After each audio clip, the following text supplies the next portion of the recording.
पण आम्ही सर्वांनी म्हणजे साहेब असल्यापासून माहिती, आदरणीय स्वर्गीय मुंडे साहेब असल्यापासून माहिती आहे. अनेक पाहुणे तिकडे असे आहेत की ते एसटी मध्ये आहेत आणि आपण इकडं विजयंती मध्ये आहेत. आता ही दुर्दैवाची गोष्ट आहे, पण आता गॅजेट निघाल्यामुळे चर्चा या ठिकाणी निघाली. जर त्या हैदराबादच्या गॅजेटमध्ये इतर कोणाला आरक्षणाचा फायदा मिळत असेल तर आम्हाला सुद्धा त्या हैदराबादच्या गॅजेट प्रमाणे एसटीचा फायदा मिळाला पाहिजे.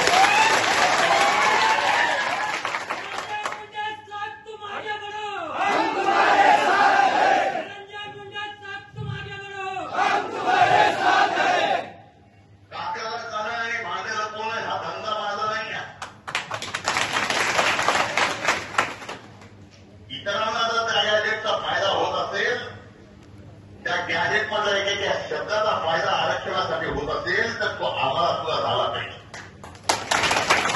आणि हे आम्हाला माहीत होता. यापूर्वी अनेक सैनिक या भागातल्या तेलंगणा झाल्यात, तेलंगणातल्या मुली इकडे लग्न होऊन आल्यात, आपल्या मुली तिकडे लग्न होऊन गेल्यात. असताना सुद्धा त्यावेळेस विषय यामुळे काढला नाही कारण आपलं 2% परत चाललं होतं. पण आता ते 2% सुद्धा काढा म्हणून काही जण बोलायला लागलेत. जे बोलायला लागलेत ना 2% सुद्धा बंधाऱ्यांचं काढा.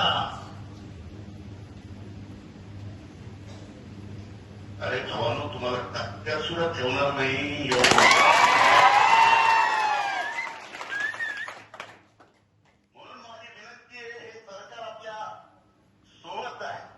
सरकार आपलं नुकसान करणार नाही. सरकारवर विश्वास ठेवा. माननीय पालकमंत्र्यांनी आणि माननीय सुजय विखेंनी आपल्याला तिथं येऊन सांगितलेलं आहे की 15 दिवसात माननीय मुख्यमंत्र्यांची वेळ येऊन देऊ. त्या ठिकाणी होईल.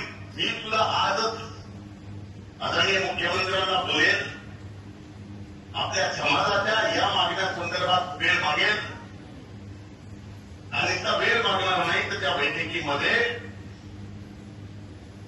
इतरांसाठी जसे निर्णय होतात तसे निर्णय आपल्यासाठी सुद्धा करावेच लागतील.